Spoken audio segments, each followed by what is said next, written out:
In this module, we'll be discussing beef. It's what's for dinner. The objectives for this module are: identify the primal, subprimal, and fabricated cuts of beef, describe and perform basic butchery procedures, explain appropriate cooking methods for different cuts of beef, and apply appropriate cooking methods to several common cuts of beef.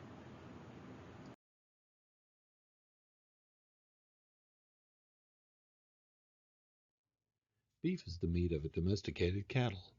Although Americans are consuming less beef today than we once did, we still consume far more beef than any other meat.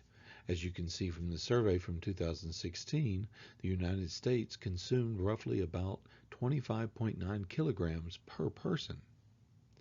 Beef's flavor stands up to almost any sauce or seasoning, which is one of the reasons why it's so popular.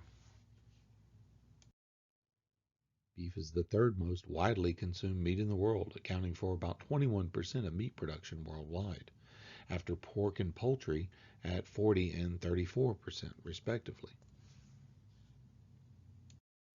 So let's discuss some of the bovine terminology. Cattle is a collective name for all domesticated oxen. Cattle are classified as follows: steer, a male bovine or bull that has been castrated before reaching sexual maturity and is primarily used for beef. Cow, a female mature bovine that has given birth to at least one or two calves and is most often seen in the dairy industry. Heifer, a female bovine, often immature but beyond the calf stage, less than 1 to 2 years of age that has never been calved. And bull is a mature, intact, testicles preserved and not removed, male bovine used for breeding purposes. It's a misconception that when we talk about beef, we talk about cow. In most cases, when we talk about beef, we're talking about steer. Some of the most common beef cattle that are used for the beef industry, the most common and the most popular these days is the Black Angus. It's the most common breed of cattle in the United States and in Canada and most of South America. Carcass characteristics, which are marketed as yielding well marbled flavored beef.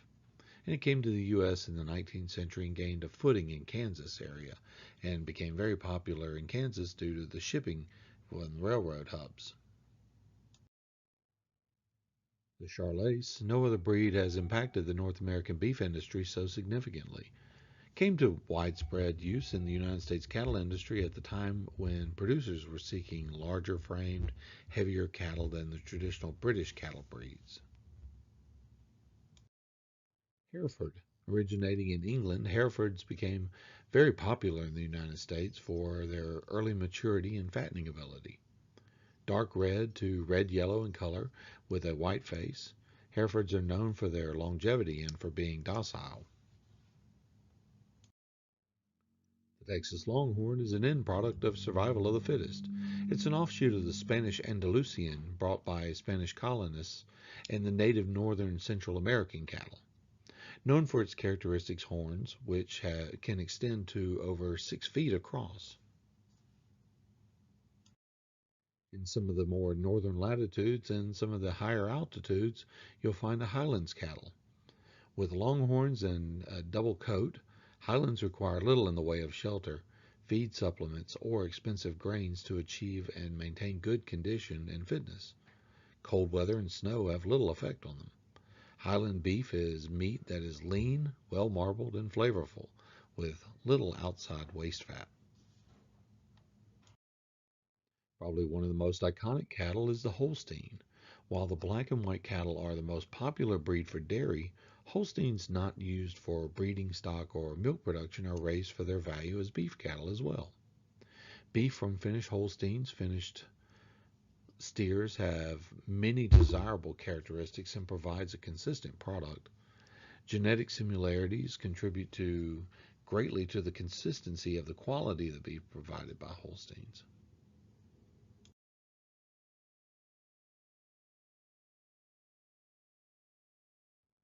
So what is meant by the term primal cut? After the steer is slaughtered, the carcass is cut into 4 pieces called quarters for easily handling. This is done by first splitting the carcass down the backbone into two bilateral halves called sides of beef. Each half is divided into the forequarter or the front position and the hindquarter or the rear position by cutting along the natural curvature between the 12th and 13th ribs.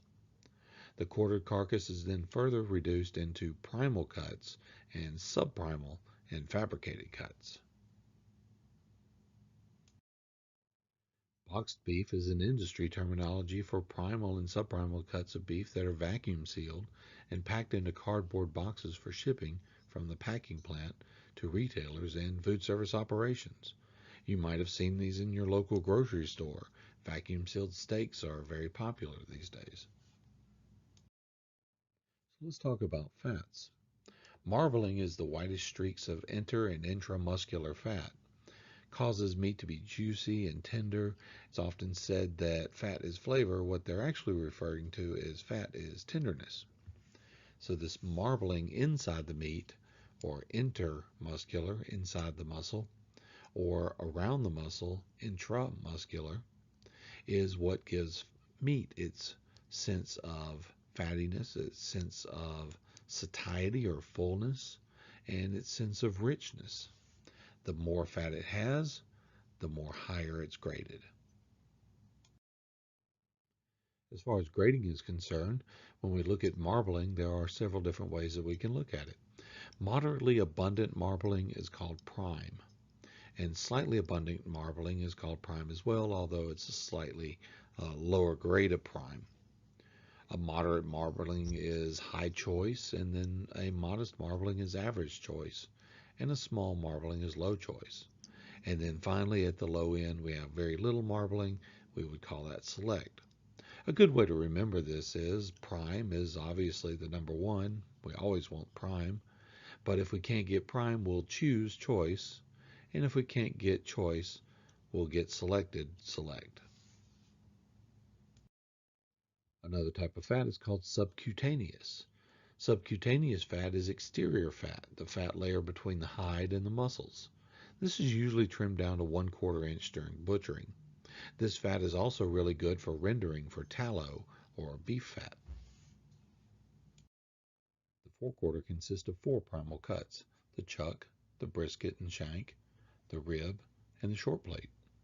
The forequarter represents approximately 55% of the carcass weight. The animal's shoulder.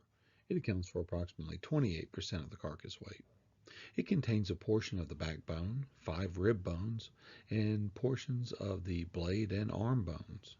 Because an animal consistently uses its shoulder muscles, chuck contains a high percentage of connective material and is quite tough.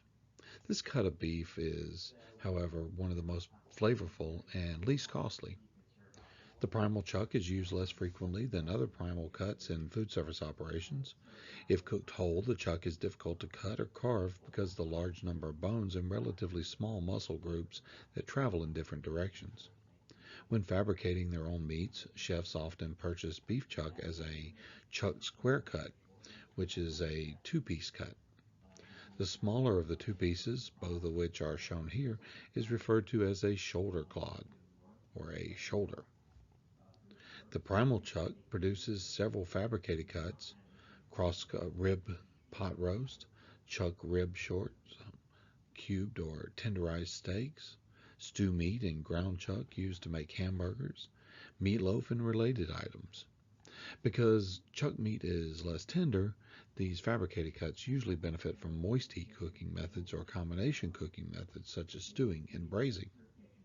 There are exceptions, however. The beef industry is developing new products from affordable and underutilized cuts of meat. The shoulder top blade cut of the shoulder clod of the chuck can be cut into blade steaks known as flat iron. This cut is gaining popularity as an alternative and less costly steak suitable for dry cooking methods. The shoulder clod is a popular cut for traditional barbecue as well.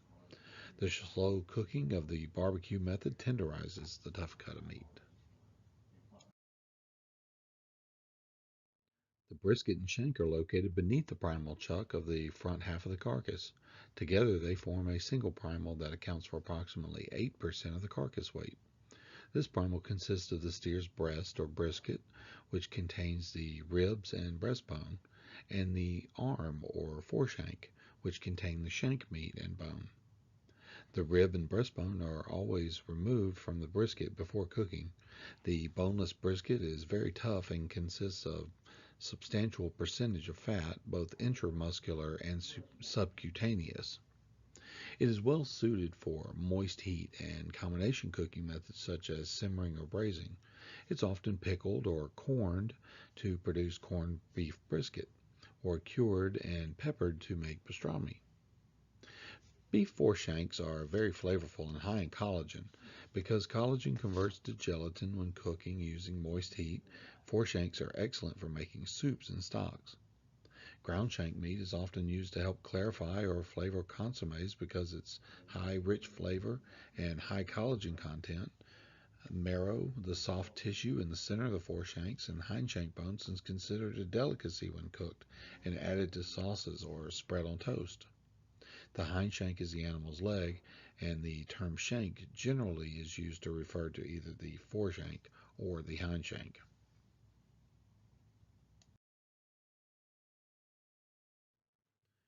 The primal beef rib accounts for approximately 10% of the carcass weight. It consists of ribs 6 through 12 as well as a portion of the backbone. This primal is best known for yielding prime rib of beef. Prime rib is not named after the quality grade USDA prime, however. Rather, its name reflects the fact that it is constituted by the majority of the primal cut. The eye meat of the rib, or the center muscle portion, is not well exercised muscle and therefore is quite tender. The eye meat also contains large amounts of marbling compared to the rest of the carcass and produces rich, full-flavored roasts and steaks. Rib roasts are available in a variety of styles. The oven-ready rib roast contains rib bones, the short feather bones, and a thick layer of fat called the fat cap. The export-style rib roast contains only rib bones and a thin layer of fat. The beef ribeye is boneless. The ribeye can be cut into boneless ribeye steaks. The rib bones are then separated from the ribeye meat and are quite meaty and flavorful and can be served as barbecued beef ribs. The end of the rib bones that are trimmed off of the primal rib to produce the rib roast are known as beef short ribs. This is one of several sources of beef short ribs. Beef short ribs are also cut from the primal short plate, as discussed in the following section, as well as from the primal chuck. The short plate is located directly below the primal rib. It accounts for approximately 9% of the overall weight of the carcass.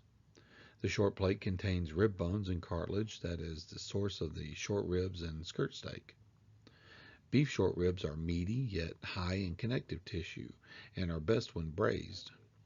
Skirt steak, which is the animal's diaphragm muscle, is often marinated and grilled as fajitas. Other less meaty portions of the short plate are trimmed and ground for hamburger and related usages.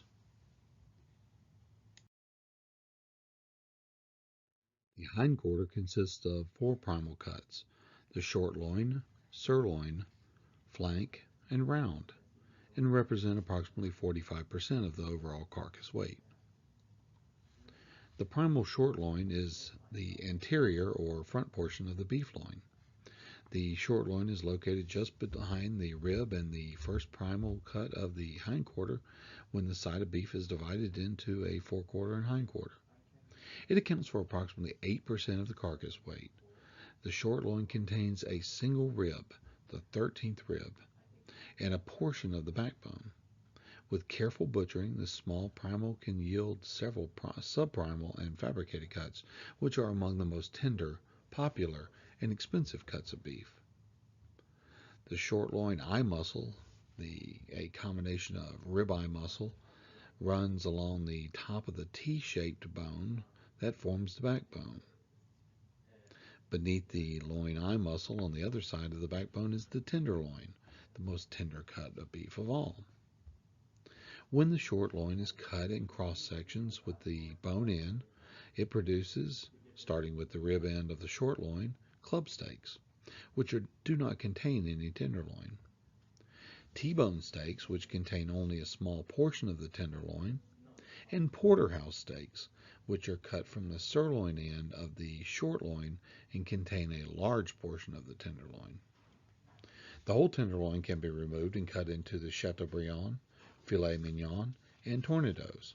A portion of the tenderloin is located in the sirloin portion of the loin. When the entire beef loin is divided into small primal short loin, the primal sirloin, the large end of the tenderloin, the butt tenderloin, is separated from the remainder of the tenderloin and remains in the sirloin itself. The smaller end of the tenderloin, or the short tenderloin, remains in the short loin. If the tenderloin is to be kept whole, it must be removed before the short loin and the sirloin are separated. The loin eye meat can be removed from the bones, producing a boneless strip loin, which is very tender and can be roasted or cut into boneless strip steaks, often referred to as the New York strip. The sirloin is located in the hindquarter, between the short loin and the round. It accounts for approximately 7% of the carcass weight and contains part of the backbone as well as a portion of the hip bone. The sirloin produces bone-in or boneless roasts such as the top sirloin butt and the bottom sirloin butt tri-tip, steaks that are flavorful and tender. With the exception of the tenderloin portion, however, the subprimals and fabricated cuts from the sirloin are not as tender as those from the strip loin. A portion of the tenderloin, called the butt tenderloin, is located in the sirloin portion of this loin. Cuts from the sirloin are cooked using dry heat cooking methods such as broiling, grilling, or roasting. The flank is located directly beneath the loin, posterior to or behind the short plate. The flank accounts for approximately 6% of the carcass weight. It contains no bones, although quite flavorful. It is less tender cut with a good deal of fat and connective tissue. Flank meat is usually trimmed and ground, with the exception of the flank steak, which is often marinated, broiled, and sliced thinly to prepare a dish known as London broil. The primal round is very large, weighing as much as 100 pounds, or 45 kilos, and accounting for approximately 24% of the carcass weight. It is the hind leg of the animal and contains the round bone, H-bone, shank bone, and tail bones. Meat from the round is flavorful, fairly tender, and reasonably priced. The round yields a wide variety of subprimal and fabricated cuts. The inside, also known as top round, the eye round, outside round, the outside round and the eye round together are called the bottom round, the knuckle and hind shank with the leg bone.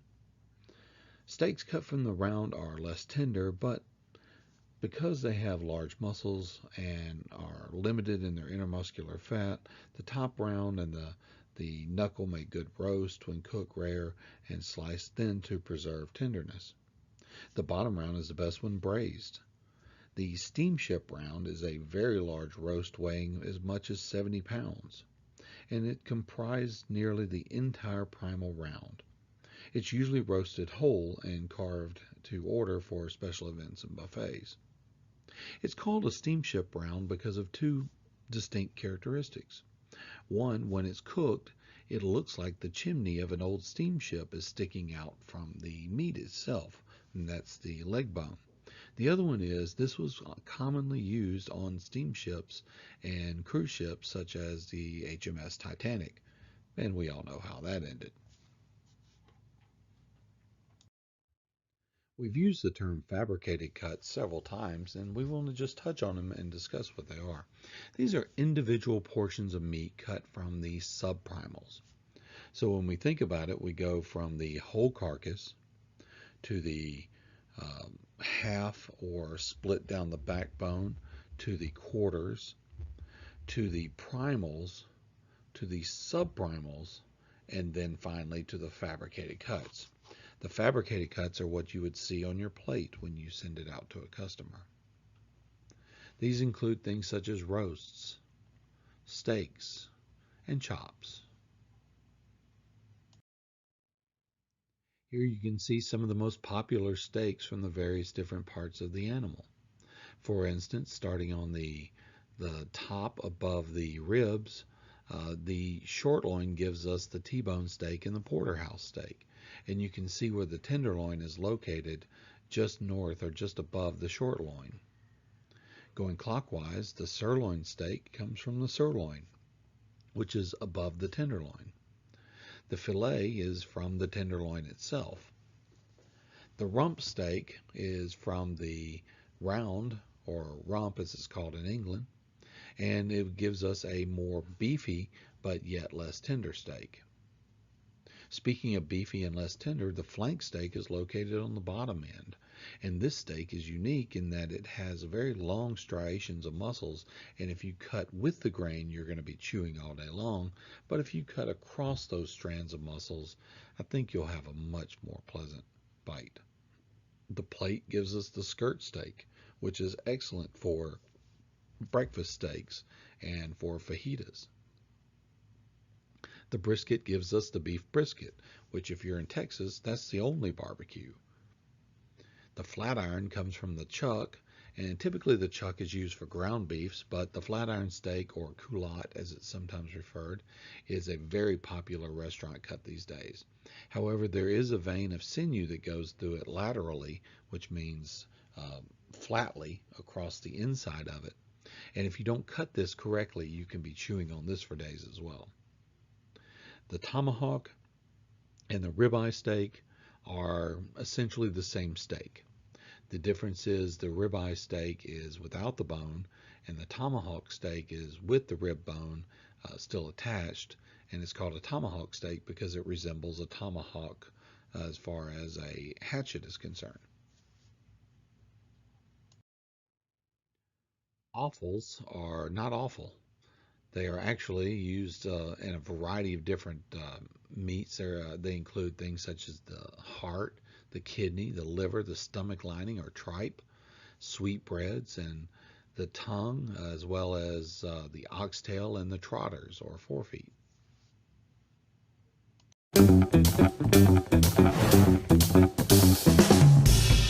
Welcome to Steak 101. There are many different cuts of steak, and I know it can be really confusing, so let me break it down for you. This right here is flank steak. On the cow, it's located in the belly area, on the underside here. Because it's like a heavy working muscle, it's super flavorful, but it tends to be tougher and have less fat marbling running through it. It's best to marinate it and cook it over really high heat really quickly on both sides, and make sure you cut it against the grain. Next, very popular, is also the sirloin.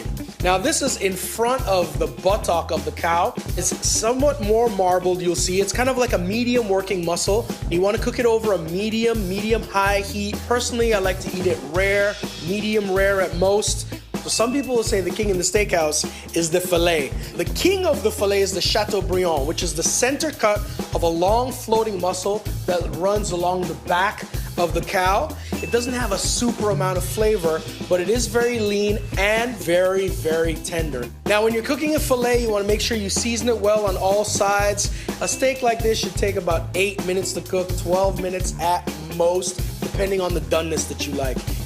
Strip loin is part of the loin muscle, which is somewhere near the ribs of the cow along the back. It has a nice fat cap here, so as it's cooking, it's kind of basting and adding a lot of flavor. Now for me, the perfect steak is the ribeye. And it has, as you can see, a good amount of marbling. That fat is gonna help in melting and flavoring all this meat. As they say, fat is flavor. And if you're looking for an economical version of this right here, I would say, go to your sirloin. Steak 101. Right, the guide to cooking a perfect steak. Hot pan. The secret here is to make sure that we literally sear the steak and not boil it. Season it first. Beautifully done. Get some nice large grains of pepper, so you got a nice bit of heat. Mop up all that seasoning and sort of push in. The four most important parts to make sure you take them out of the fridge 20 minutes before you actually start cooking them. Cooking a steak that's stone cold in the centre, you have to overcook it on the outside. Pan's just started smoking. Touch of oil in, roll that round, and then just lay the steaks away, always away from you, and let the pan do the work. That's the kind of noise you want to hear in the pan every time. That nice sear. Again, pair of tongs. Turn it over very carefully. Literally 30 seconds in the pan, you can see the colour. Beautiful. That layer of fat on the back of the sirloin, you want to render that down as well. That's it there. So hit that into the pan. Use the pan to your advantage. Tilt the pan, let all that hot fat, olive oil run down the back, and it starts to sear the steak even better. Put a little bit of garlic in. Nice little flavour of the steaks. Doesn't need to be peeled, just lightly crush them in. That gives a really nice flavour to the steak. Turning every minute so you've got that nice even colour. And if you're turning your steaks every minute, it starts to cook evenly. A little bit of thyme. It's really nice to get that nice fragrant smell of thyme. A touch more. I quite like my steaks rare, so rare is here, opposite the palm, at the top. Medium is there, and well done is at the top of your wrist. And now, I'm going to start off with my butter. Little knobs of butter. And this is where the steak starts to take on a completely different flavour. Tilt the pan, then just baste the steaks. That fried thyme, that garlic. Nothing's burning, and that's why we start off with olive oil. Get the garlic, you sort of brush the garlic over. Off with the gas, take them out, beautiful. Let them rest, and off. And then from there, slice. Rare, going on to medium rare.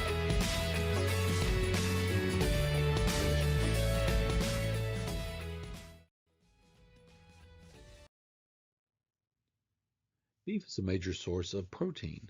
Beef is the primary food source of zinc, as well as vitamins B, trace minerals, and other nutrients. As a matter of fact, the only non-occurring in nature vitamin B that you cannot get from any other source but meat, or in particular red meat, is vitamin B12, which is one of the reasons why, as a vegetarian, if you are a vegetarian or a vegan, you have to take vitamin B12 supplements because you're not getting it at any other source. So here's a quiz question for you. What cut of meat is this? Beef tongue. That's right. This is part of the offal, and when roasted properly, yields one of the most beefy and flavorful of any of the roasts that you'll ever have. It's very lean and it's very rich in flavor because it is a very active muscle. So let's surmise and do some of the takeaways for today. Takeaway number one, beef is the third most popular meat in the world. Beef consumption in the United States is high, but not as high as in Uruguay and Argentina, South America, and in Japan.